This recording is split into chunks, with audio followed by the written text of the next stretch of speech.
Кайырлы күн баршаларыңызга, менин каналыма кош келипсиздер.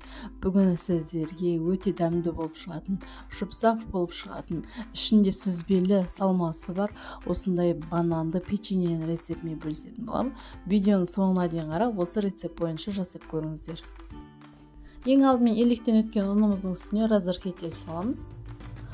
Onun üstüne kant untağını kosamın. Öz kalağınızca kantты koссаңыздар да болады. Üstüne sarı mayda салып, жақсылап онымен бірге езіп аламын. Яғни крошка жасайтын болам. Осы ұнымыздың үстіне қаймағымды салып, жақсылап қамыр елеп аламын. Бізде жұп-жұмсақ, қолға жабыспайтын әдемі қамыр шығу керек. Мінекей бізде осындай жұмсақ үлпілдей қолға жабыспайтын әдемі қамыр шықты. Енді осыны пакетикке салып, 30 минутқа тындырып қоятын боламыз. Енді творогты салмасын дайындаймыз. Творог және үстіне қант салам. 1 қасық ұн салып жіберем, шай қасықпен. Вилканың көмегімен жақсылап езіп алам.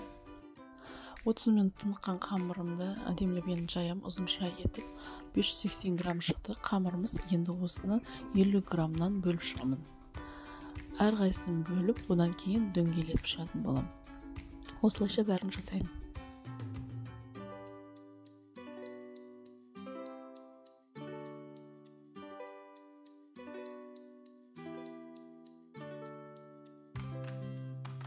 Енді дөңгелек болған қамырларымызды жайып шығамыз. Қатты жұқағып жаймаймыз. Бір жерлер тесіліп қалса, пісіп жатқан уақытта ішіндегі салмасы сыртына шығып кетеді. Сүзбелі салмамызды бір шетіне салып, одан кейін дөңгелетіп жібереміз. Және дөңгелеген кейін екі шетін кішкене қолымыздың көмегімен қысып жібереміз. Мына видеода көрсетілгендей. Осы әдіспен барлық қамырларымызды жайып шығып, және салмасын салып шығамыз. Біздің печеньелеріміз түрлері барлығы бананға ұқсап келатыр.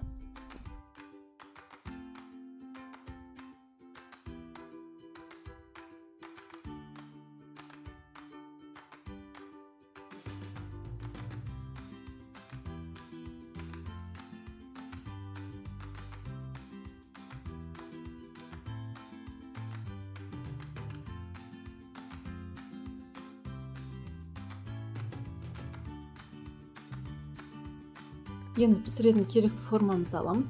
Мен астына осындай сары май жағып шықтым. Өз қалғанша пергамент қағазын төсесеңіз болады. Енді печеньелерімізді орналастырып шығамыз. Бір-біріне қатты жақын қылмаймыз. Өйткені піскен кезде көлем бойынша үлкейеді, бір-біріне жабысып қалуы мүмкін.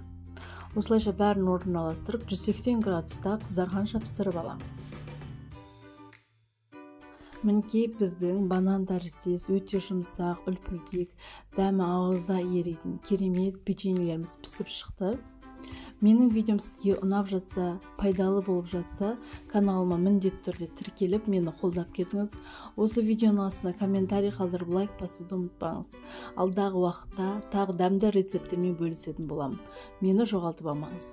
Соңына дейін көргеніңізге көп рахмет.